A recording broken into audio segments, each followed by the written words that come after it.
Pada video kali ini kita akan membahas tentang sifat koligatif larutan. Sebelum kita bahas tentang sifat koligatif larutan, apakah kalian pernah merebus air? Tentunya pernah ya. Berapa titik didih air? Apakah 100 derajat Celcius? Belum tentu ya. Jadi titik didih air itu belum tentu 100 derajat Celcius. 100 derajat Celcius jika dilakukan pada tekanan udara luar 1 atm.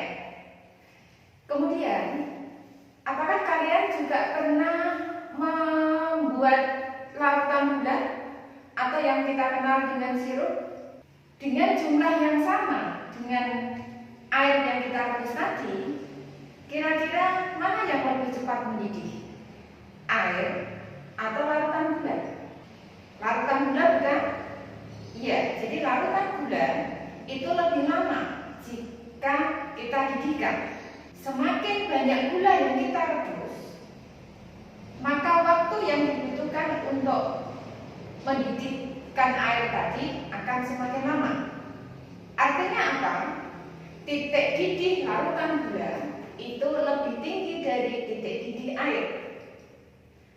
Kalau tadi air mendidih pada suhu 100 derajat Celcius, maka larutan gula akan mendidih lebih dari 100, misalkan 105 derajat. Jadi ada kenaikan titik didih. Kenapa berbeda? Karena setiap larutan itu mempunyai sifat yang khas, yaitu yang disebut dengan sifat koligatif larutan. Kenaikan titik didih larutan itu adalah contoh dari sifat koligatif larutan. Ada beberapa sifat koligatif larutan. Ada beberapa contoh sifat koligatif larutan. Yang pertama, yaitu yang tadi saya sebutkan, yaitu kenaikan titik didih yang dilambangkan dengan delta TB. Yang kedua, yaitu penurunan titik beku yang dilambangkan dengan delta TF. Ketiga, yaitu penurunan tekanan uap dilambangkan dengan delta P. Yang keempat, tekanan osmosis dilambangkan dengan P. Jadi, yang dimaksud sifat koligatif larutan adalah sifat yang hanya tergantung pada jumlah massa zat terlarut atau tergantung pada jumlah partikel zat terlarut. Kalau tadi saya memberikan contoh larutan gula, berarti zat terlarutnya adalah gula, pelarutnya adalah air. Jadi sebelum kita membahas keempat contoh sifat koligatif ini, kita bahas dulu atau kita review lagi, yaitu materi kelas 10, materi perhitungan kimia yang membahas tentang molaritas, dan fraksi mol. Karena satuan-satuan ini nanti yang berpengaruh terhadap sifat koligatif larutan. Yang pertama, yaitu molaritas. Apakah molaritas itu? Yaitu jumlah mol terlarut per volume larutan. Artinya,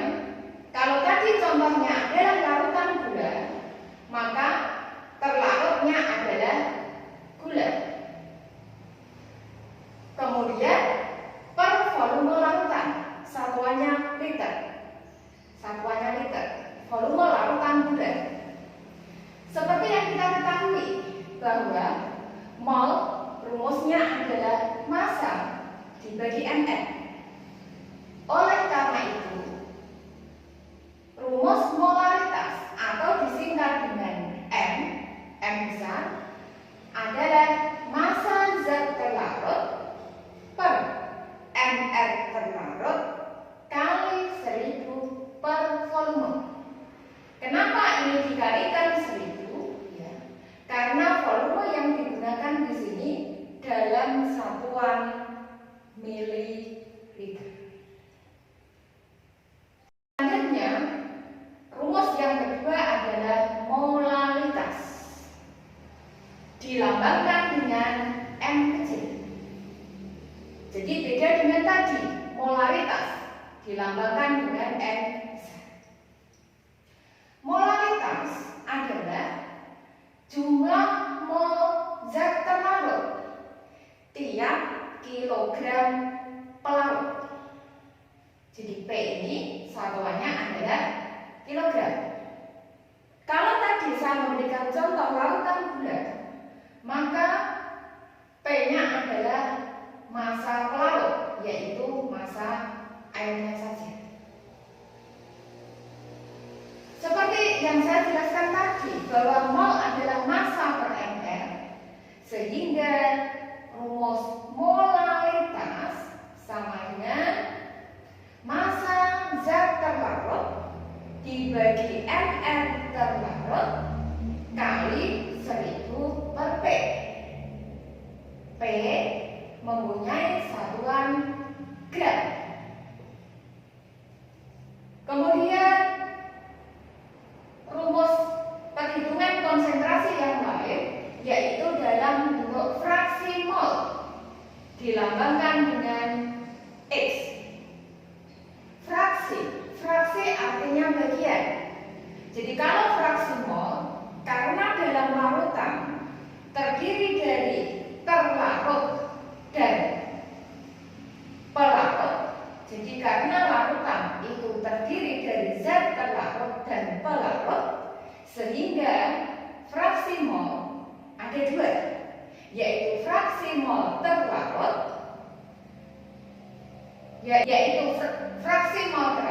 yaitu perbandingan antara mol terlarut dan mol total. Mol total itu mol terlarut ditambah mol pelarut.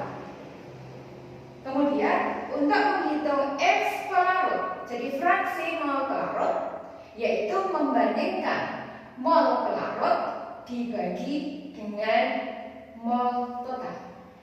Oleh karena itu, karena fraksi itu artinya bagian, larutan terdiri dari terlarut dan pelarut, sehingga jika XT dijumlahkan dengan XP, maka hasilnya adalah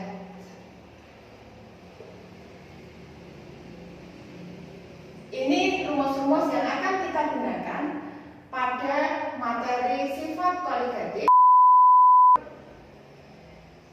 Ada 4 sifat koligatif larutan. Yang pertama yang akan saya bahas adalah penurunan tekanan uap, dilambangkan dengan delta P. Apakah uap itu mempunyai tekanan? Buktinya, jika kalian merebus air dalam satu panci penuh, kemudian dipanaskan, pada waktu sudah berubah menjadi uap, nanti tutupnya bisa bergerak atau kadang jatuh. Itu menunjukkan bahwa uap itu mempunyai tekanan. Kemudian, jika kita merebus larutan gula, jadi ada tambahan zat terlarut. Karena adanya gula, maka tekanan berubah menjadi tekanan larutan. Jadi kalau adanya gula, maka uap yang terbentuk hanya sedikit. Kalau uap yang terbentuk hanya sedikit, maka dibandingkan jika kita merebus air saja, maka tekanannya lebih kecil, sehingga letaknya di sini. Ini adalah P0, tekanan uap jenuh pelarut. Kalau larutan gula, ini adalah tekanan uap jenuh dari air. Jika ditambahkan gula, maka menjadi P. Ya, jadi P adalah tekanan larutan.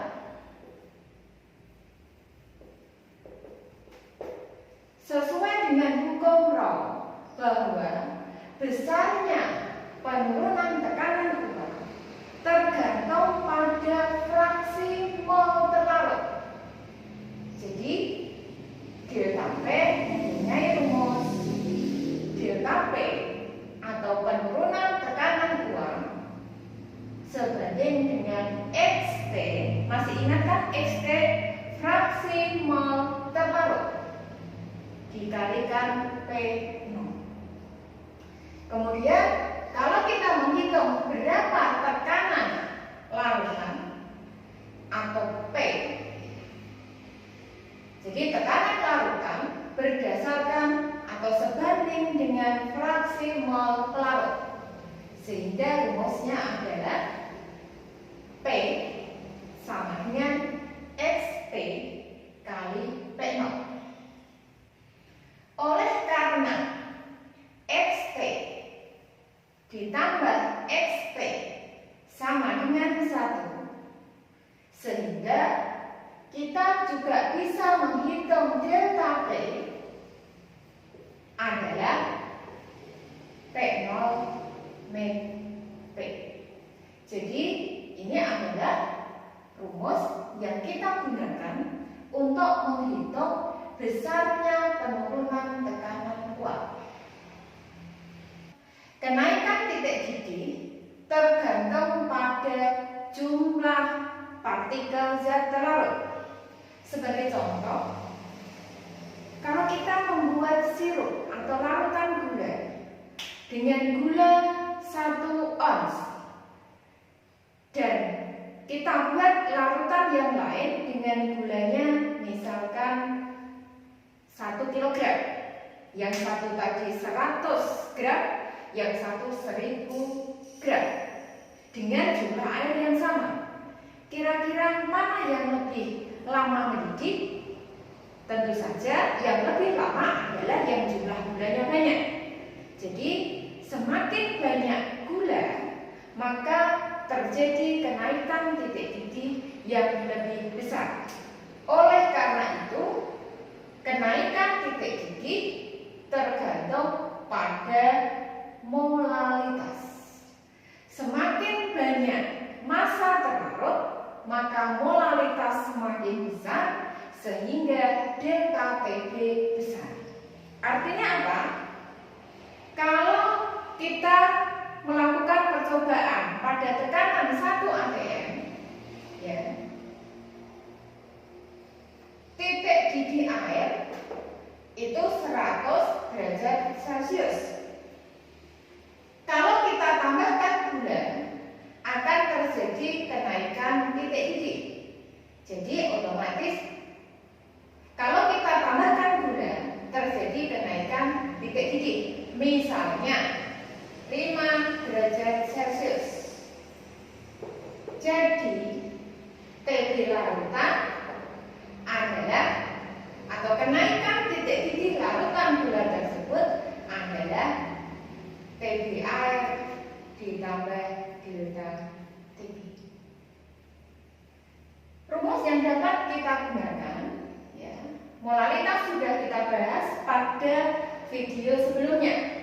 Jadi delta TB adalah Kg kali massa terlarut, massa gula, dibagi mR terlarut atau mR gula kali 1000 per P, dengan P adalah massa air atau massa air sebagai pelarut.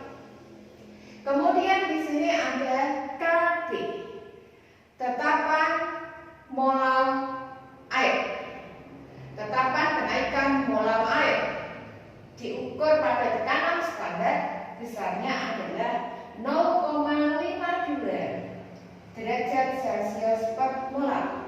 Artinya apa? Setiap 1 molar kenaikan 1 molar, maka suhunya naik 0,52 derajat Celcius. Selanjutnya, sifat sifat koligatif yang ketiga adalah penurunan titik beku larutan, dilambangkan dengan delta TF. Apakah kalian pernah membuat es batu? Pernah ya? Pernah membuat es lilin? Pernah ya? Oke. Dengan jumlah atau dengan ukuran yang sama, kira-kira mana yang lebih lama membeku? Tidak pernah dilihat ya, tidak pernah diamati ya.